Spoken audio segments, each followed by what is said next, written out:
try. I do be trying. I really try. All right, here we are. We're about to talk about some stuff. This is the last episode, y'all. This is the last episode of the season. And again, I said last episode or the episode before last that I really appreciate you all for listening to this episode week after week or every 2 weeks after every 2 weeks. It's no easy task trying to pump these out and like actually live life as an adult. I wish that I could devote absolutely all of my time to it. No, I'm not going to say that because I don't want to lose my job, but I wish I could devote more time to it to give you more episodes more consistently. But you know, this is what we got. Okay. What are we talking about today? One, I'm by myself for the last episode, and that's okay. We're going to work it out. I didn't ask anybody to join it. I actually leave for Antigua tomorrow. And by the time you hear this, I will be gone, be there.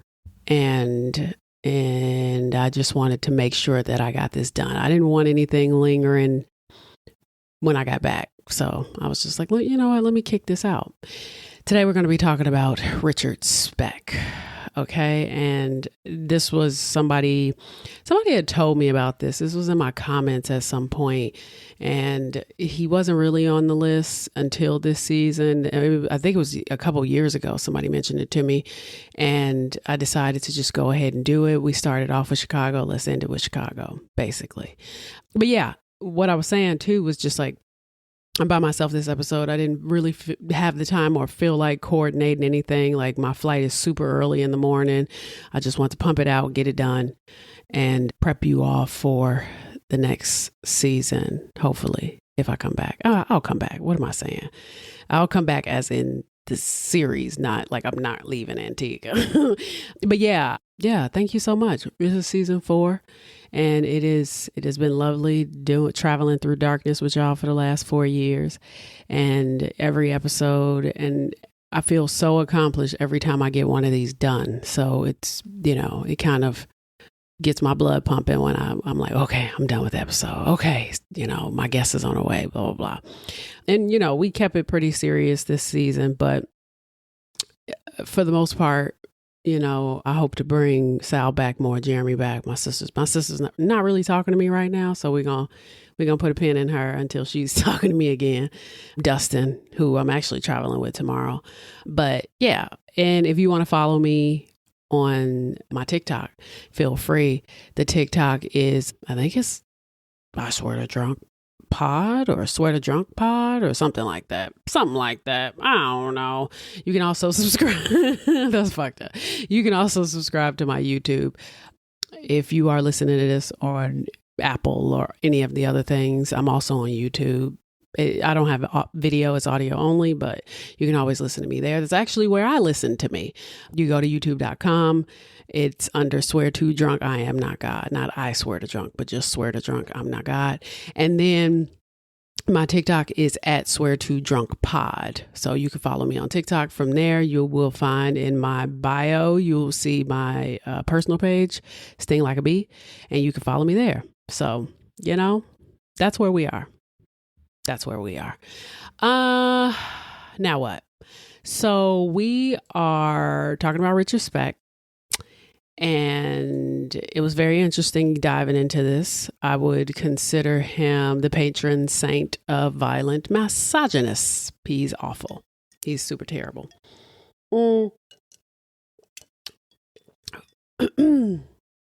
Like I said, I started the season with some Chicago shit, and I wanted to end it with Chicago shit.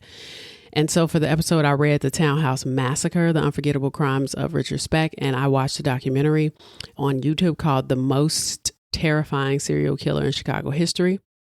It's all in the show notes if you want a link. The poison on this episode is the Chicago Wind. It is 2 ounces of rye whiskey, 3/4 ounces of fresh lemon juice, a 1/2 ounce of Demerara syrup, Demerara Don't know what that is, but I'm sure it's lovely. And 2 dashes of Angostura bitters. You just top that off with some Malbec or a dry red wine. And you got yourself a Chicago win. You mix all of that in a shaker with ice.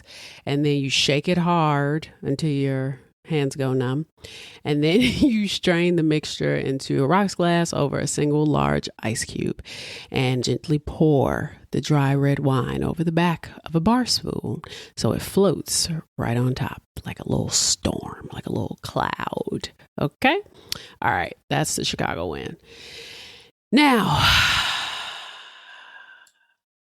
we're going to talk about Richard Speck. Let's start from the beginning. Sip.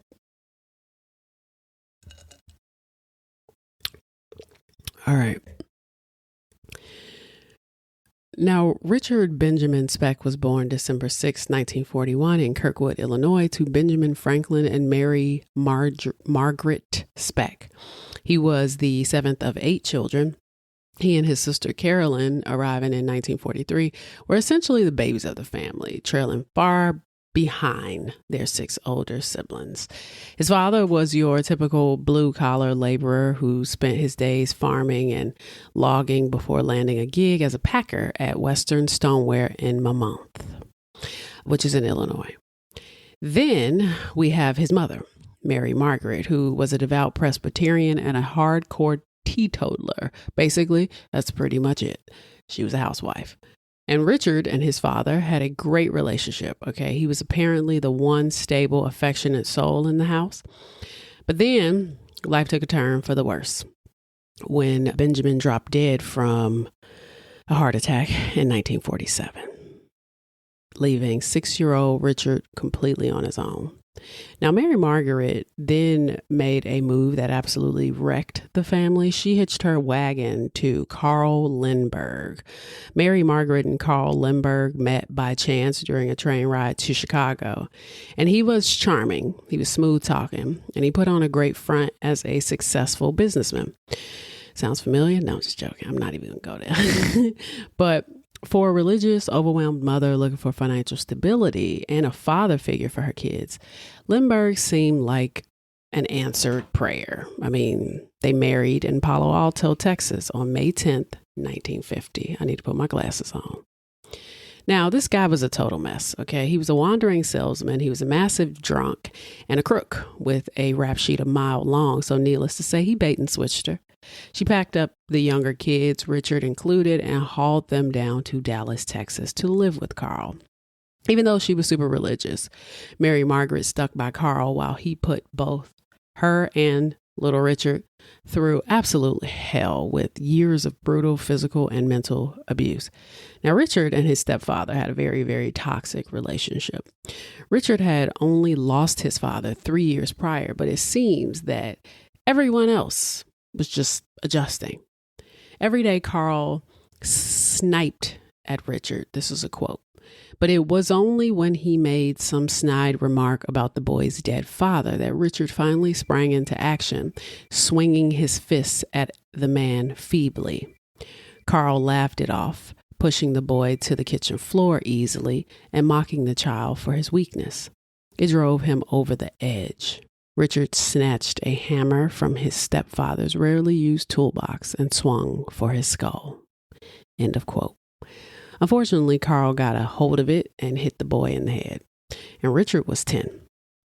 So if there's a single defining fork in the road moment in Richard Speck's life, it's the tragic sequence of events between 1947 and 1950. Belch. You go from a stable, sober, religious home with a biological father you adored to a chaotic, violent household run by a career criminal, a stepfather who brought physical abuse, constant moving, and psychological torment. But over the next 12 years, the family moved frequently, living at 10 different addresses.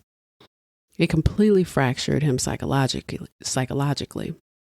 By the time the family settled in Dallas, the damage was done. Carl August Rudolph Lindbergh was indeed a traveling insurance salesman by day, but behind the scenes, he possessed a massive 25-year criminal record.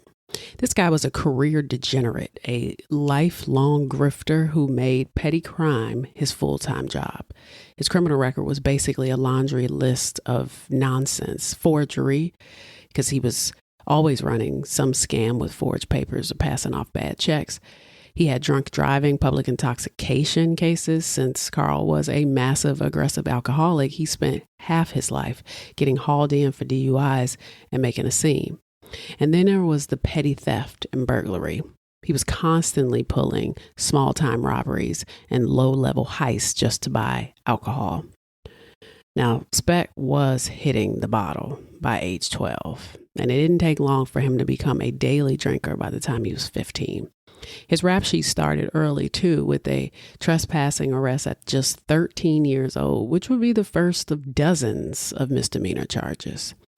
When he entered the 9th grade in the fall of 1957, he failed literally every single subject. He didn't even bother showing up for the second semester. And by the time Speck was a teenager in January 1958, right after he turned 16, he officially dropped out and fell into a gang of older juvenile delinquents drinking and committing petty crimes. Before that, his academic life was already a train wreck. He had repeated the 8th grade because he had reading difficulties. He refused to wear his glasses, and he stopped speaking in class out of fear that the other kids were staring at him. He was on the path of destruction. And Speck couldn't hold down a job to save his life, mostly because he was either hungover, actively drunk, or completely hostile to authority. He drifted through a bunch of low-paying manual labor jobs instead. Now, one was at the 7-Up bottling plant, where he did a lot of heavy lifting and material handling. And this basically meant that he was manually loading and unloading these massive wooden crates filled with glass pop bottles. The crates had to be stacked by hand on wooden pallets. They were hauled across the warehouse floor, and then they were loaded into the back of delivery trucks. And because he couldn't handle the rigid schedule, the physical strain, or the orders from plant supervisors, he didn't last long. He couldn't cope with the high stress environment, and it became just the first of many jobs he would quit or get fired from over the next several years. Well, just weeks after he turned 18, in December 1959, he racked up his first adult convictions for property theft and public drunkenness. In 1962, he married 15-year-old Shirley Annette Malone after finding out that she was pregnant. In 1962, this man was 21. I just would like to throw that in there. Okay. So she was pregnant. His life didn't settle down. And Speck became pathologically possessive and insanely jealous. So when he drank, he would fly into a blind rage. And he beat Shirley. He choked her. He held knives to her throat. He threatened to murder her and even raped her once while she was pregnant. That changed her. Then their daughter, Robbie Lynn, was born while Speck was serving a 22-day jail sentence for a drunken brawl. Speck's domestic violence was also constantly interrupted by his criminal behavior, because Shirley later recalled that right before a physical assault, Speck's eyes would go completely blank and dead. So he was like two different people. In 1963, Speck forged a co-worker's $44 check. It was actually, today, it would be $477, and burglarized a grocery store for cigarettes, alcohol, and $3, which would be about $32.54. Walking in his stepfather's footsteps, that's for sure. The courts finally stopped letting him off with minor fines. At age 21, he was sentenced to 3 years at the Texas Department of Corrections maximum security facility in Huntsville. And while he was locked away in Huntsville, Shirley finally had the breathing room to realize she and her daughter would not survive if he came back. She detached herself from him, setting the stage for total abandonment when he got out. And he ultimately served 16 months of his sentence before being paroled in 1965. He was out for a week before he was arrested for aggravated assault because he attacked a woman with a 17-inch knife in the parking lot of her apartment building. After the woman screamed, Speck bolted, but the police managed to snatch him up. Now, needless to say, his parole was revoked and he was thrown right back into prison to serve the remainder of his sentence, finally being released for good in July 1965. Now, he got a job, but after 3 months at the Patterson Meat Company, he was fired for failing to show up. Not to mention, he also had gotten into several accidents in the company vehicle, which it's like, are we surprised? He's a drunk. In the summer of 1965, he briefly tried to reconcile with Shirley, but he's an asshole, and Shirley said no. So they separated. Now, completely rejected, Speck decided to leave Dallas. In September 1965, he traveled to Monmouth, Illinois, where several members of his extended family lived. This is when he lived with his brother, Howard Speck. He was a construction worker, a truck driver who had actually managed to build a relatively stable blue-collar life in Monmouth. Howard took Richard in. He was letting him sleep at his place to help him get back on his feet. And Richard actually managed to secure a job working with his brother. But Howard got him hired as a truck driver's helper and a laborer. And for a few months, Richard spent his days hauling materials. He was driving routes with Howard, but the arrangement didn't last. Richard could not control his drinking.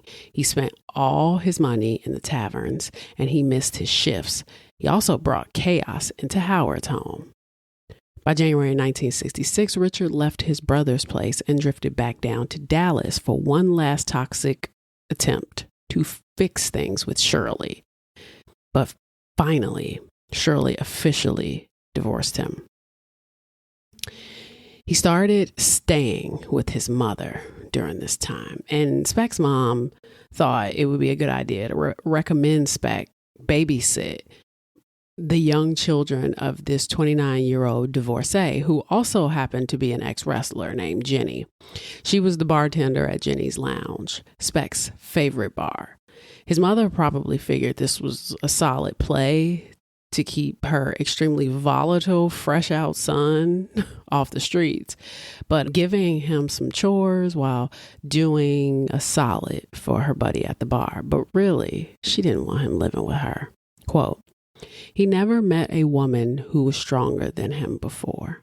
And while it threw some of his assumptions about the world into question, he still spent hour after hour perched on a bar stool watching the muscles shift beneath her clothes. No disrespect to female wrestlers. Kind of sounds like he's gay, though. Doesn't it?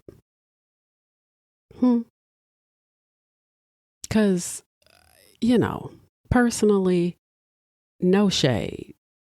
Like none. But like watching the muscles shift beneath her clothes? You want me to believe that you straight?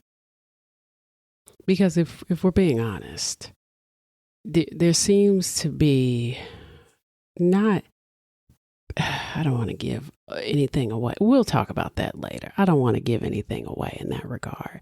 But I'm feeling when I was reading the book and I got to this point and I was like, okay, he's attracted to Jenny. Right? Like, fine. Like, he would flirt with Jenny. He would talk to Jenny. He was always at the bar just schmoozing. Jenny wasn't really giving him no attention like that. Because, first of all, she's a bartender. She's so very used to men flirting with her. She flirts back. She get a better tip. That's just the game that bartenders play. They make you feel comfortable. They make you feel cozy. They will listen to you. They will talk to you. But you never know when you're encountering somebody who really does have problems or mental illness, because truthfully, they can, at the end of the day, really have a parasocial relationship with you accidentally, right? The mom approaching him to babysit is more selfish than not. Like, yeah, sure, she could have been helping Jenny, but at the same time, she really just didn't want him to live with her. And she didn't want him living with her anymore, which is kind of understandable too, because at this point, he's already showing some levels of like resentment towards his mom, especially after obviously her relationship with his stepfather. And even though he's much, much older and that her marriage with him is like no more, I think the lingering resentment of like her not protecting him and not giving him a safe space and then bouncing him around where he could never really make any friends, all of that is like an accumulation of resentment that's going to lead to how he feels about women. Now, on the flip side, she does figure that her son's relationship was ending. He was out of a job. Kind of like, why not? Like, he can get a place to live, which is messed up on his mom's part. Do not get me wrong. But alas, the arrangement quickly unraveled within weeks because Speck's drinking was insane and he's violent. And he's particularly violent when he's drunk, and he needs to be drunk all the time. He, quote, was a house pet more than a man in Jenny's life, and his ego couldn't tolerate it. Because the way the book kind of lays this out is that Jenny she slept with him, but she wasn't sleeping with him because she loved him. He liked Jenny, but he didn't like the fact that he felt used. So right after, Speck got into this violent knife fight right inside Jenny's lounge after, he's been staying with Jenny. He's been kicking it with Jenny. He's a little violent. She's kind of sleeping with him, but she enjoys the company or whatever. He stabs a man. His anger towards Shirley's departure led to his possessiveness of Jenny. And when she flirted with the other patrons a little too long, he snapped. So his mother hired a defense attorney who secured him a disturbing the peace charge for stabbing a man, by the way, and a $10 fine, which is technically $100. He got 3 days in jail, though, because he never paid the fine. So following a series of violent outbursts at home, Speck was laying low in Dallas and decided that he needed a way to get around. He managed to scrape up funds to buy this 12-year-old car. And since he was essentially destitute, the vehicle was garbage, but it provided him the mobility he was looking for. The very next evening, less than 24 hours after buying the vehicle, Speck decided that he was going to use his new car to commit a burglary. He drove the car to a local grocery store after hours, forced his way inside, and he managed to steal 70 cartons of cigarettes and some liquor. Instead of fleeing the scene or hiding the shit, Speck pulled his car into the grocery store parking lot. He popped the trunk and he began selling stolen cartons of cigarettes directly out of the back of his car to random people, right in the parking lot of the building he had just robbed. When police were alerted to the burglary, witnesses were easily able to provide a description of the man. And realizing that the cops were closing in, Speck panicked, abandoned the car, and fled on foot. And because he had officially registered the purchase of the vehicle under his own name just the day before, investigators easily traced the abandoned car directly back to Richard Speck. The next day, Speck became even more unhinged. He started blaming the divorce on Shirley's mother, and he tracked her down and brutally assaulted her. Speck held her at knife point, tied her up, terrorized her while searching the house for his ex-wife. And when he couldn't find Shirley, he stole a radio and some jewelry from the home and fled. On March 8th, 1966, the Dallas Police Department officially issued a felony arrest warrant for the burglary. The problem with things like this, too, especially for people who are familiar with the people, is that you are fearful of calling the police because, one, you keep seeing that this man keeps getting out. And now you're just afraid that if you call the police, he's just going to come back and attack you again. And two, it's just like he's slowly but surely showing that he's willing to do anything. Like, who robs a grocery store? of merchandise and then proceeds to sell the merchandise in the parking lot of the store that you just robbed. That's not anybody who's wrapped tight. Like, that's somebody who like elevator stuck on the ground level, literally in the dirt. Because how? Like, how? So warrant after warrant, crime after crime. Had he been caught, Speck would be on his 42nd arrest in Dallas. And after this, Speck fled Texas altogether. His sister, Carolyn, stepped in, drove him directly to the Dallas bus depot, where he was headed to Chicago. In Chicago, he stays with his sister, Martha, on the Northwest side. And Martha was basically the mother figure he never really had. She was a professional registered nurse with her own life and family. But when Richard crawled onto her doorstep in Chicago, her caretaking reflex kicked in, and he spun her some bullshit story about escaping a narcotics syndicate, blah, blah, blah. And she fell for it, hook, line, and sinker. But Martha took him in, fed him, and let him crash in the same house as her young daughters. She even dipped into her own pocket to bankroll him when it was finally time for him to get out of Dodge. She was just another person in his life trying to save a man who didn't really want to be saved, because he really wasn't trying. He wasn't. I just think he's just not wrapped too tight. You know, it's like you had opportunity after opportunity after opportunity. Some people are, which makes sense later when we talk about his tattoo, why he feels the way he feels about himself. Because the truth of it is like, why are you so attracted to doing things wrong? It's kind of interesting to think about from that perspective, how somebody can be given jobs, handed opportunities, and I hate to say it, but also white. The fuck? Because if we're being honest here, and I'm gonna be honest, I don't give white homeless people money. And this sounds crazy, but I don't. And the reason why I don't is because, what do you mean? What do you mean? Why are you out here? There are systems in play, and we talking about 1950s, 60s here, right?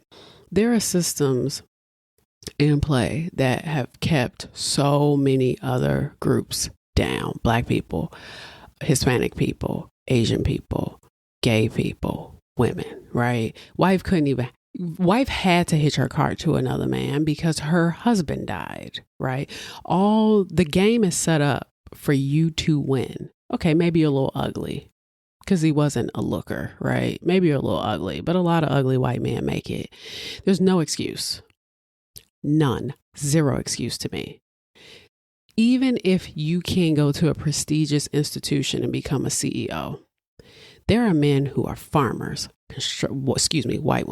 white men who are farmers, construction workers, all type of blue collar jobs, who white people had a stronghold on the unions back then. Not trying to hear it. One of the reasons why Martin Luther King was even murdered was because he was trying to implement fair labor practices so black people and people from marginalized groups had access to jobs, had access to the labor force. So the fact that you are hopping around from Mama to Dallas, Chicago, to Dallas, to Mama, to Dallas, to Chicago, back to Dallas, to Chicago, to Mama. The fact that you're able to do all of this and somebody's like, oh yeah, I gave him a job as a trucker. Do you know how many people would murder somebody just to be a trucker right now? Well, not in 2026, but in 1966? What are we even doing, actually? But I'll continue. I just, it just annoys me. It's like your brother got you a job. Martha and her husband, or Sarah, or whoever. Well, Martha gave him some money. He was just staying with Martha. He ends up living with his sister Sarah and her husband. He was staying at my mom again. His brother-in-law Raymond ends up getting him a job on a construction crew at the Western Stoneware Pottery Company. Hello? How much more opportunity do you need? But in a twisted bit of irony, it was the very same place where his dad worked as a packer before he died. So maybe that was triggering. Maybe he was like, oh God, I can't do this. But it's like, get over it. Get over it. It's like, yeah, okay. It's not great. You were abused by your stepdad. You had a loving dad. Your mom was kind of a piece of shit, but you got older. You survived. You got out of it. You had 6 older siblings that clearly was just like, I'm only going to do what I can do with something wrong with them. I think that's what it boils down to too, is they just got to a point where they was like something wrong with him. So, you know, if you can help him out, if you can help him, maybe he can drive some trucks, maybe he can lift some boxes, blah, blah, blah. You know what I mean? So of course, Richard couldn't keep it together because he's also a drunk. He barely lasted at the pottery company. The brother-in-law was absolutely over it. He didn't want Speck anywhere near their home. He saw Richard for exactly what he was. He was a volatile, drunk drifter who couldn't keep his ass out of trouble. And the house was a constant battlefield because of him. Speck was a total drain. He couldn't keep his act together at any job he had. And instead of actually working, he was blowing every cent he had on drinks. He officially overstayed his welcome. Speck briefly found work as a laborer on a local construction crew doing maintenance and layout work for a commuter train line. And it was during this time, between shifts, that he frequented local taverns. One in particular was Frank's Place. On April 2nd, 1966, a 32-year-old local barmaid named Mary Kay Pierce disappeared after finishing her shift. A search followed, and 3 days later, her body was found hidden in a pigsty behind the tavern. Quote, his fist rose from his hip as he turned, twisting as it hammered into her gut. He hit her so hard that it lifted her clean off her feet, and when he let her drop, she found that all the strength had fled her body and her legs couldn't support her anymore. Mary collapsed in a heap, gasping for air and finding none. She could taste copper in her mouth. He didn't just know how to hit. Richard knew how to wound. And with that single punch, he ruptured Mary's liver. End quote. Because Monmouth was so small and it was a very tight-knit community, the police immediately began looking at transients and outsiders, and investigators discovered that Richard Speck was a regular at Frank's Place. And not only had he been drinking heavily at the bar the night Mary Kay disappeared, but he had also been seen making aggressive advances towards her. And what made Speck the prime suspect was his reaction to the murder.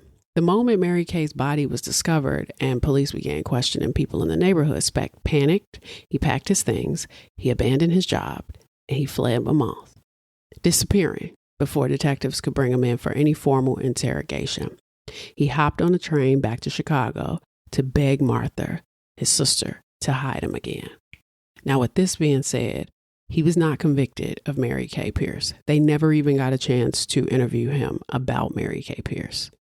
So I just want to say that in advance, that when it comes to Mary Kay and the death of Mary Kay could have been killed by someone else, but he killed her probably. But at the end of the day, he was not convicted for that one. Now, Gene Thornton, his sister's, Martha's husband, hauled him down to the U.S. Coast Guard station to secure the paperwork needed for a merchant marine apprenticeship. This meant that he was going to be jumping through a bunch of official hoops. He was going to be getting prodded for a physical. He was going to have his prints taken. He was going to take a mugshot. Well, not a mugshot, but ID photos.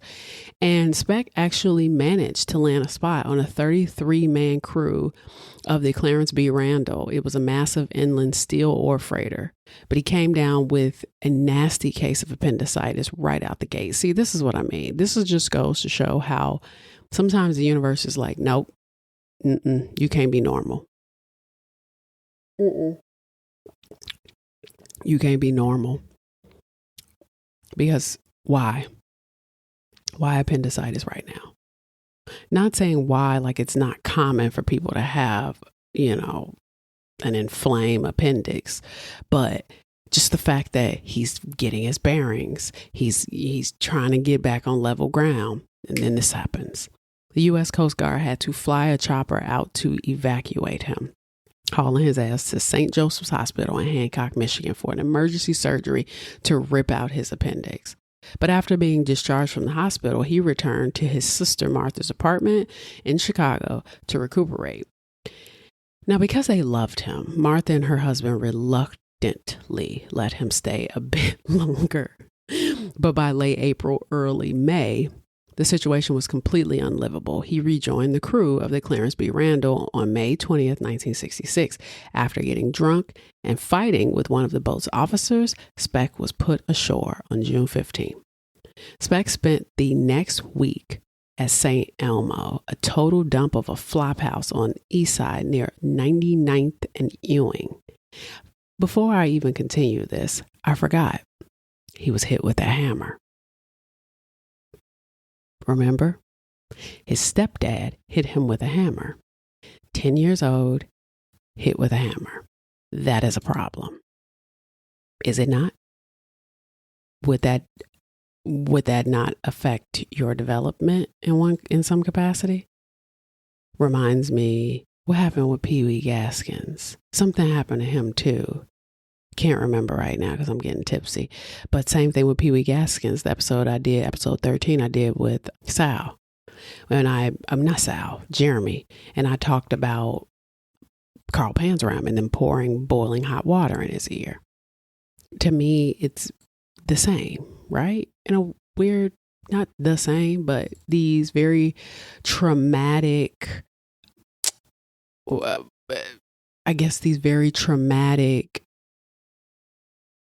what word am I looking for? Not wounds. I guess wounds. Whatever. But you know what I mean. These moments in a kid's life where the child has had some sort of head wound or has been potentially mentally stunted because of that trauma, it kind of makes sense. He went after the man with that hammer, and that man turned that hammer back on him and hit him. And it was interesting about that story, though, because the stepdad, when he did it and Richard was just like laid out, he was just like, "Oh, you good? You good?" He was just very just like, "I hope he's okay," type vibes. And then they ended up, he ended up kind of like coming to, and then he was like, "Oh, okay," because he thought he killed him.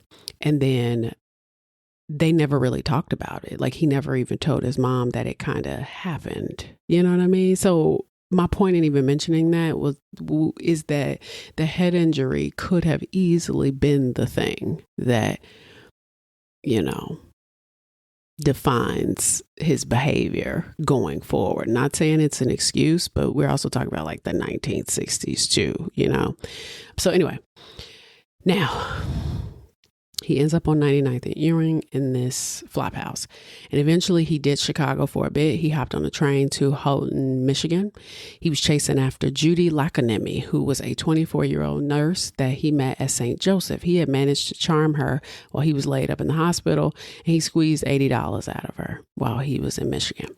Now, back in Chicago, he began drifting around the streets, cheap taverns, day labor spots near Cabrini Green area, like Wells-ish and Division. And by July, Speck had been bouncing around. He was in and out of Martha's small Northwest Side apartment for weeks. And then on July 8th, Jean and Martha packed Speck's bags. They put him in their car and they drove him all the way down to the south side of Chicago to the National Maritime Union, the NMU, which is a higher end hall on 100th Street in the Jeffrey Manor neighborhood of South Deering. And he was an absolute nightmare. He was drinking heavily around the clock. He was popping yellow jackets, which are Nimbitals. And then he was screaming at the walls and shit. And Martha and Jean, they had 2 young teenage daughters living in the apartment. They were like a hard pass. They watched Speck's behavior deteriorate, and they realized that having a deeply unstable, unmedicated hobo criminal around their girls was a ticking time bomb waiting to explode. And they reached a breaking point. So for the safety of their children, Richard had to go. And instead of just tossing him onto the street, Martha and Jean, they tried to facilitate a clean exit. They were like, yo, maybe you'll be better out at sea. You kind of already had the experience. Like, maybe you should be out in the waters or something. Again, another type of abandonment where he's just like, you bitches just want to get rid of me. Because they did. You're a problem. You're a nuisance. It's like no disrespect to what you got going on. But I'm not going to sacrifice my 2 teenage daughters for you. So you must go. You got to go. If you cannot, I mean, that you know, it kind of reminds me of the old show Intervention, when people would have like these really, really bad alcoholics and drug addicts in their house. And they're like, you are literally ruining my life. You have to get out of my house. Like, I love you, but I can't love you more than I love me. And I really can't love you more than I love my kids. Like, you got to go. And so, yeah, they just were like, you maybe need to get on a boat somewhere and go out to sea. Speck was gunning for a spot on the SS Flying Spray, which was a freighter destined for South Vietnam. But he got snubbed by a sailor with more seniority, so he was defeated again. And the goal was to get him registered, put him on a merchant ship, and then get him out of Illinois. Martha ended up giving him $25, which is about $200 and something of her, in 2026, of her own money, so he could eat and buy cigarettes while he was waiting for a ship. He crawled back to Martha's place to chill for the weekend because he was defeated. But on July 12th, Jean hauled his ass back to the NMU Hall to see if any ship would take him. And with no luck, Speck ended up rotting the night away at Pauline's rooming house, which was a total dive in South Deering. Speck crawled back to the Union Hall by mid-afternoon, and he actually snagged a placement on the SS Sinclair Great Lakes, which was a Sinclair, oil tanker that was docked over in East Chicago, Indiana. But the universe was done doing him favors. So when he finally showed up, some other sailor had already swiped his spot, and he was completely broke with no place to go. So he spent the night in a half-built house nearby.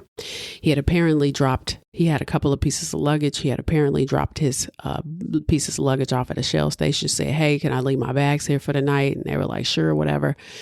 And then he ended up staying down at the docks for a few days. He couldn't get a ship assignment.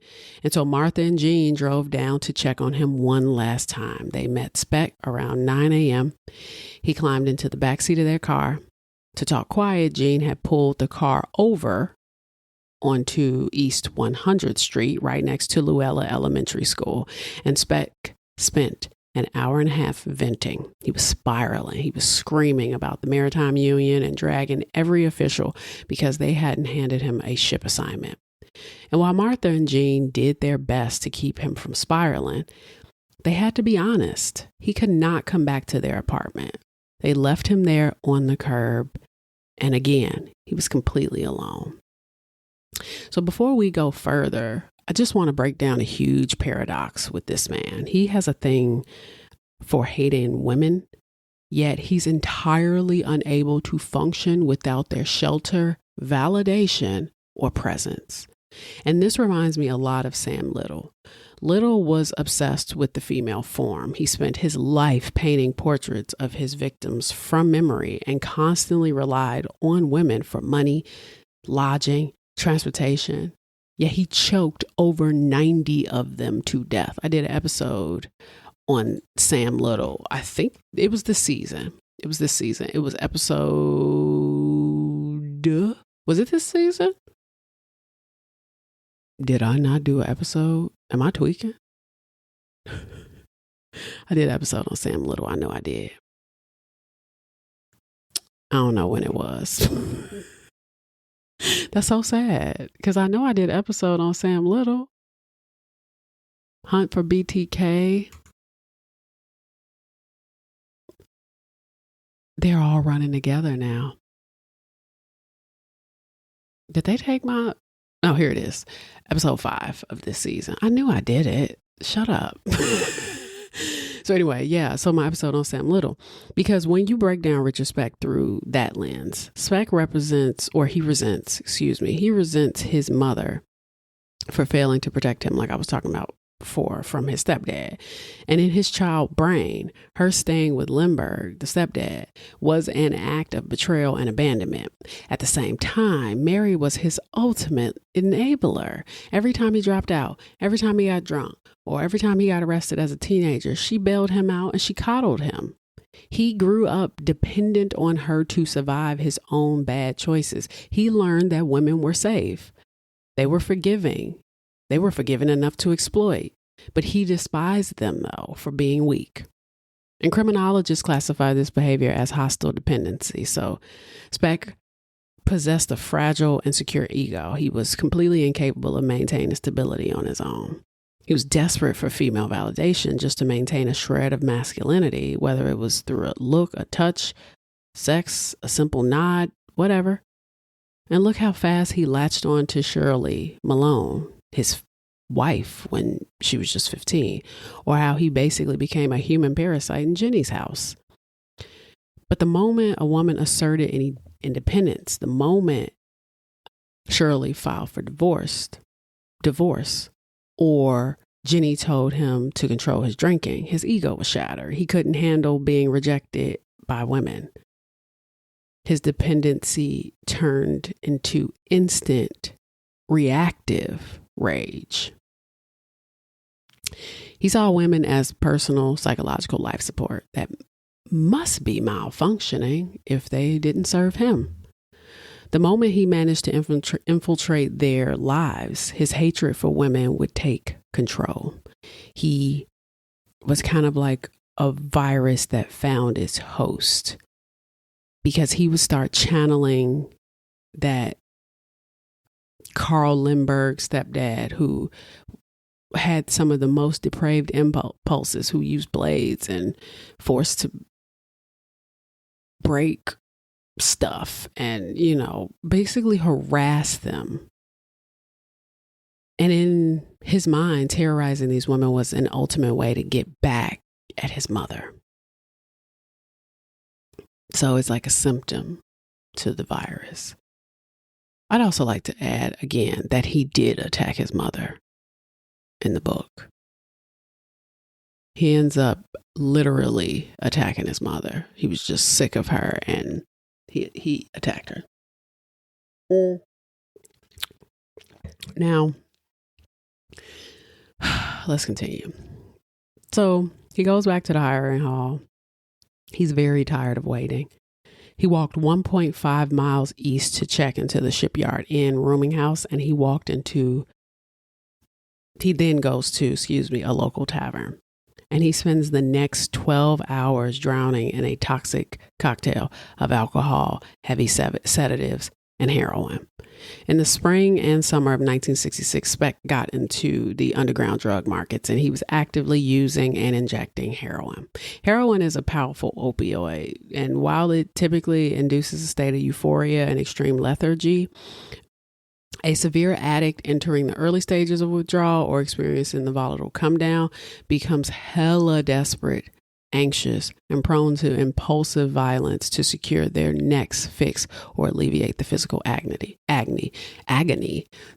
was this girl on TikTok who was talking about what it was like to be on heroin and how she said that the chase for the high is literally just to keep you from feeling like you are going to die. Like the come down is so intense. It's like, she was like, yeah, you do heroin the first time. It's like, oh my God, this is like the best thing ever. And you do heroin the second time. You're like, okay, what about the first time? Third time, now you're just afraid of not being high because you get so sick after not injecting heroin that it makes you uncomfortable. So you try to maintain it. You try to find it wherever it is.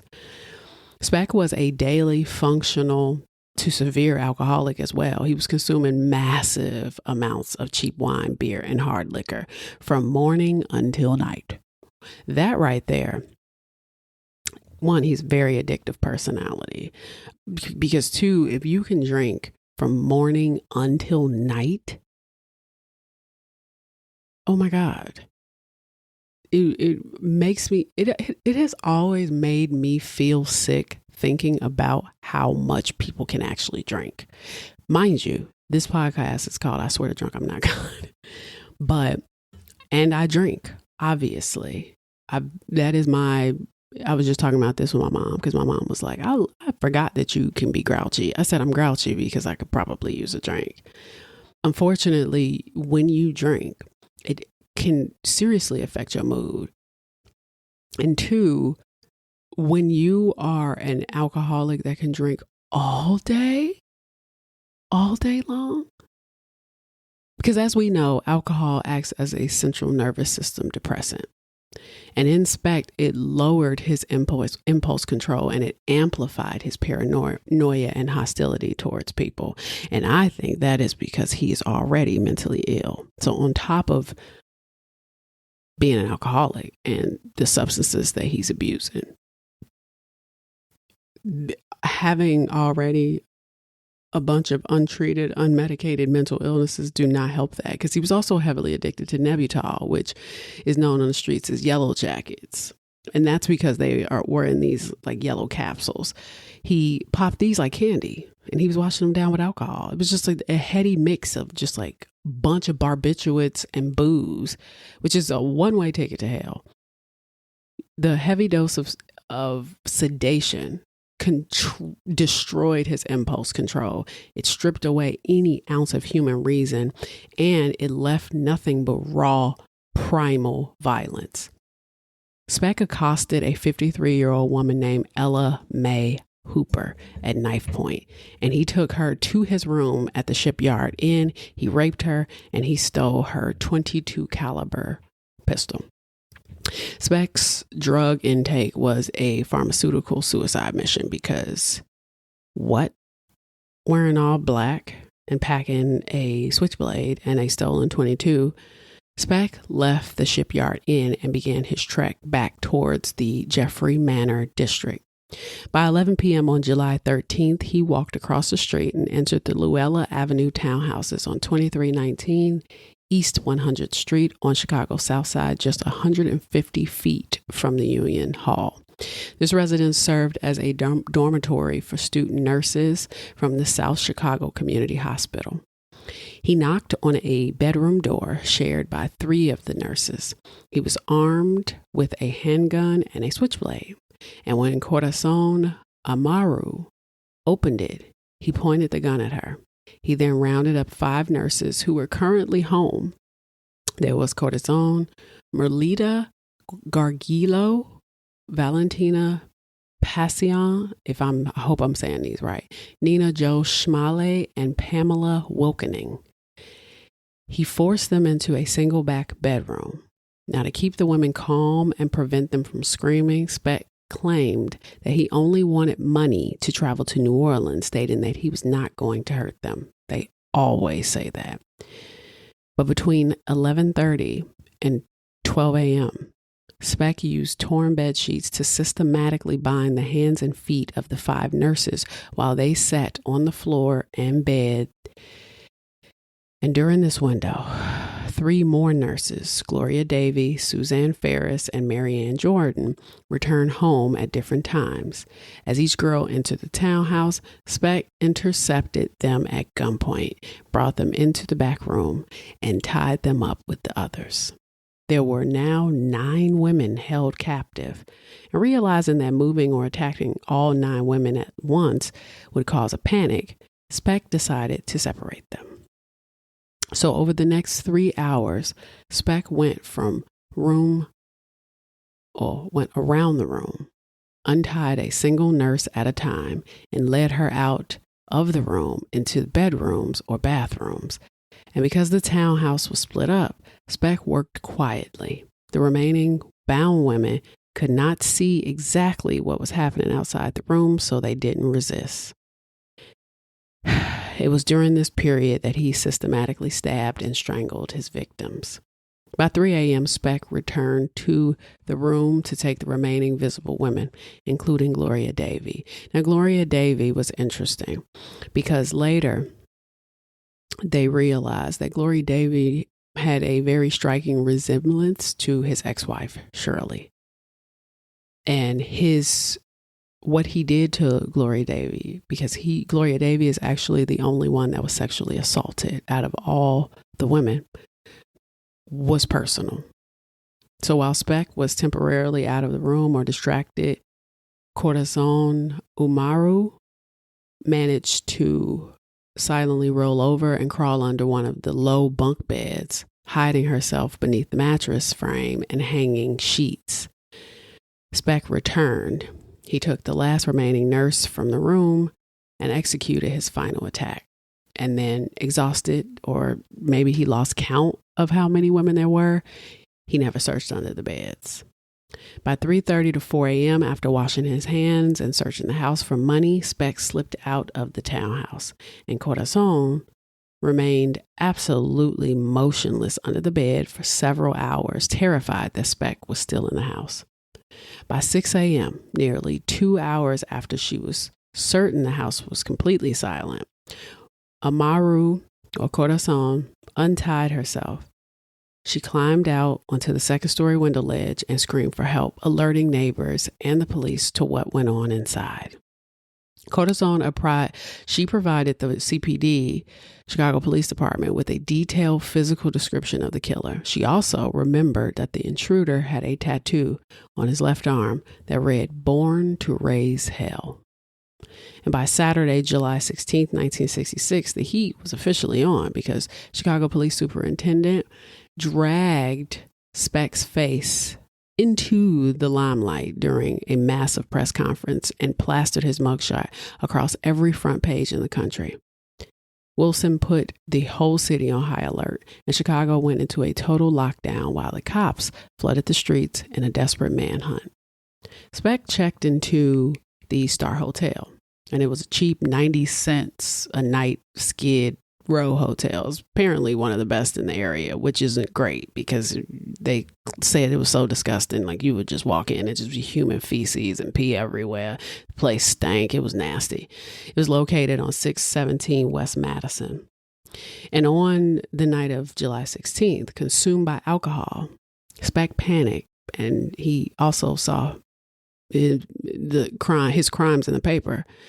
He attempted suicide in his room by slashing his wrist. And apparently he tried to slash the crook of his elbow with a broken wine bottle. He was bleeding heavily. He changed his mind, though, and he yelled for help. The hotel manager called for an ambulance, and Speck was rushed to the Cook County Hospital emergency room. At the hospital, Speck gave the alias Richard Smith at first. But the emergency room surgical resident, Dr. Leroy Smith, was washing the blood off his arm to treat the wounds, and he noticed the ink, "Born to Raise Hell." Dr. Smith instantly remembered the police bulletin from the newspaper description, and he said, "What is your name?" And he said, "Speck." He quietly stepped away, verified the suspect's face against the front page photograph, and alerted the Chicago Police Department. Within minutes, police officers converged on the hotel room, and early in the morning on July 17, 1966, just over 72 hours after the murders, Richard Speck was officially identified and placed under arrest. Now, the trial of Richard Speck took place in the spring of 1967 and was one of the most sensational and heavily covered court proceedings in American history. Because of the intense media scrutiny and the pretrial publicity in Chicago, the trial was moved roughly 150 miles southwest to Peoria, Illinois, just to secure an impartial jury. But over several weeks, more than 400 prospective jurors were screened and questioned. There was one juror in particular that he stared down, and I think they call her like the lady in white or something like that. He just would not stop looking at her. And finally they had asked her, they were like, "Could you leave? You're distracting." Part of me wonders if he reminded her of the nurse that he was attracted to from the hospital before when he had appendicitis, or if it was one of his sisters, because there was this interesting part in the book because one of his sisters was a nurse. But one of the interesting parts of the book is when they talk about how he had like a very strong relationship with one of his sisters, the younger sister. Was it the younger sister or was it the older sister? I don't know. I didn't write it down because I couldn't verify it. But there was a moment where they talked about how his relationship with his sister was almost incestual, to the point where he wanted her to be more than his sister. But I didn't get into that too heavy because I didn't really see that anywhere else but this book. Now, while at trial, the absolute climax of the trial occurred on April 5th, 1967, when the sole survivor, Corazon, took to the stand. And she walked directly over to Speck and she pointed her finger at him and said, "This is the man." She spent hours calmly and meticulously detailing the timeline of the 5-hour ordeal, explaining how Speck bound the women, how he led them one by one. Her poise on the stand crippled any chance of a mistaken identity defense.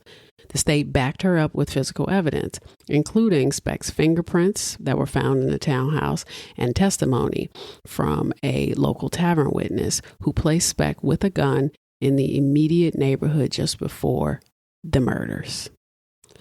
Now, what's also interesting about this is and we'll talk about the video later, but there is an interview with him where he says that he was on LSD or acid. He was on acid. And to me, I'm like, yikes, that right there, problem. Like heroin, acid, alcohol, Nebutol. What?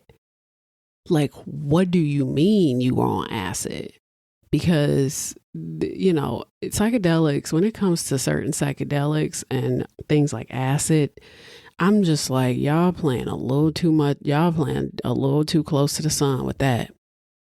That's a great way to black out and not know what the fuck you were doing. Like, what? Because you could be doing something and not even know what you're doing.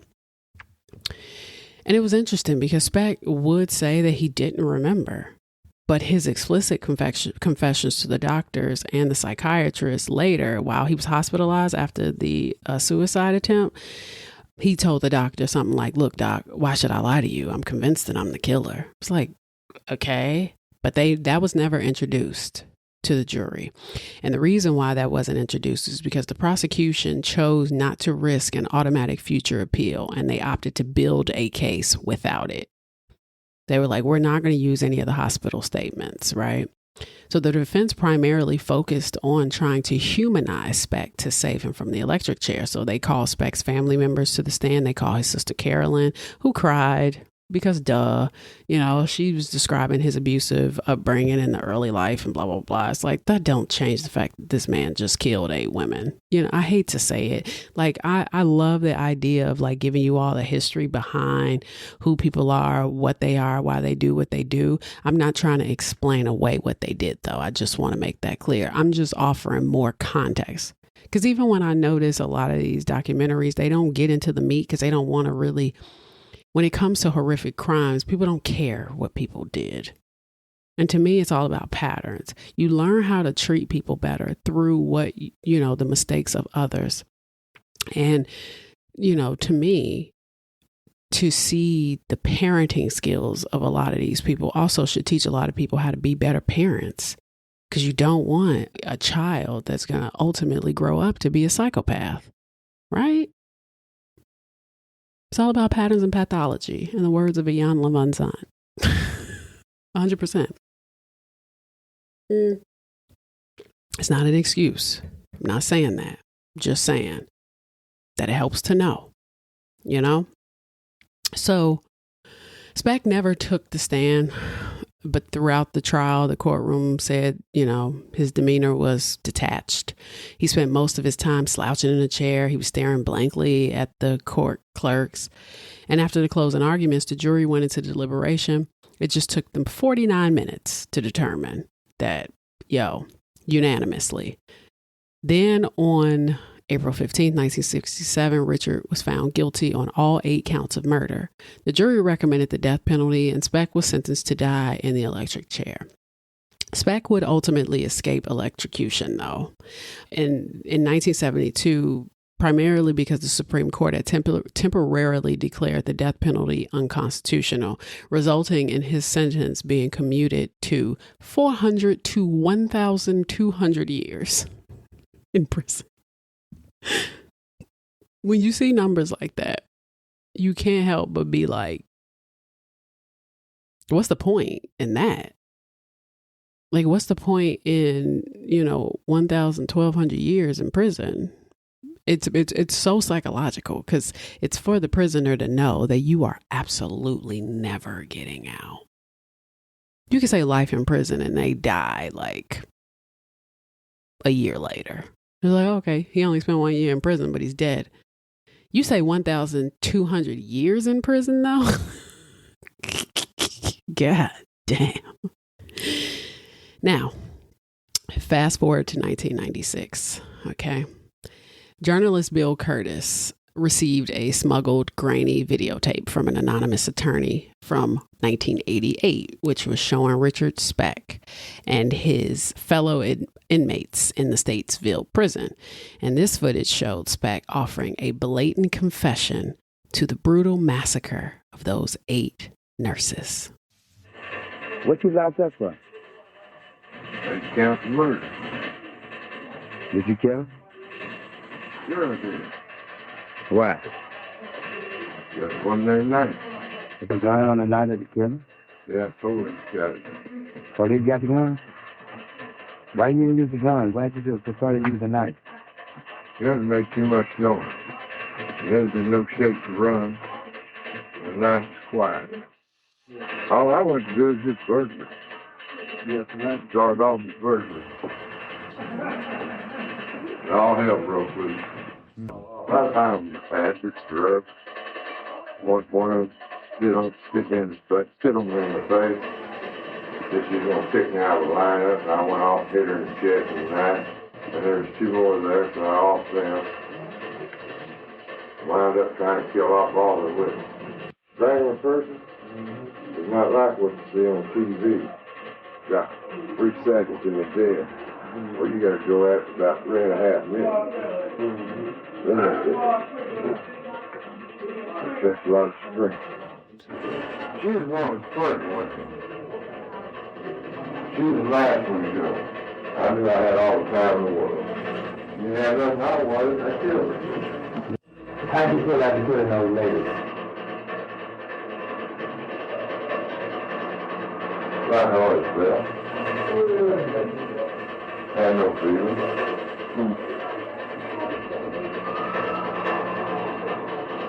I felt sorry. No. Now, Richard Speck says on this tape, if they only knew how easy it was, they'd have to kill me. He then adds, I had no feelings. I have none now. I was on acid, drugs. One of them spit on me in my face. She said she was going to pick me out of a lineup. I went off and I hit her in the chest with a knife. They asked, what you locked up for? The inmate asked him, on the inmate that's off camera, which is very interesting because I'm like, who is this inmate and why is he recording? 8 counts of murder is what Speck replied. Did you kill him? The inmate asked. Sure did, Speck said. Why? The inmate asked. Just wasn't their night. The tape shows Speck engaging in explicit sexual acts. He was using and cutting large quantities of cocaine and marijuana. He was counting rolls of hundreds of dollar bills, and he was wearing women's underwear with new titties. He was having a party in maximum security prison. On the tape, Speck was clearly growing visible breasts, and it was a direct result of secretly taking high doses of black market estrogen pills over a prolonged period of time. He was living as a transgender woman or a submissive sexual figure while in prison, which at this point, he's probably thinking this is the best way I can survive, you know? I mean, it's 1988. The man's only in his 40s. It's like, Jesus Christ. But the tape exposed two severe systemic corruption and overcrowding within the Illinois prison system. And experts said that much of the contraband, the drugs and the money, was smuggled in by compromised guards or was due to gang influence. Jail psychiatrists explained that Speck had a deep hatred for women. He was rooted in a psychological complex, which his last and most brutally assaulted victim, Gloria Davy, physically resembled his hatred for his hated ex-wife. So we can add that to the paradox list. This footage ignited a shitstorm within the Illinois General Assembly. And politicians, they were livid. He was essentially living his best life in prison. And instead of rotting in his cell, Speck was high as a kite on coke and growing breasts from black market pills. He was enjoying a level of comfort and drug access that was straight up insulting to everyone on the inside. And on the tape, everyone on the outside. And on the tape, Speck claimed, "I am God and I am the devil," stating he felt no sorrow for the victims. He died of a heart attack in prison December 5th, 1991, one day before his 50th birthday, and 5 years before the tape was made public. And that is the story of Richard Speck. It reminded me a lot of like Carl Panzram, Sam Little, and who else? There's an old one sitting somewhere. Ed Gein minus the skin stuff. It's always the mothers, isn't there? It's like the fathers, men abuse, but women get in men's heads in a totally different way. Especially when there's a little arrested development there. So, I hope you all enjoyed this one. This is the last episode of season 4 of I Swear to Drunk I'm Not God. And again, I want to say thank you so much for checking it out for this long, if you've been around for this long. And like I said, next season, I'll be back for Halloween for season 5.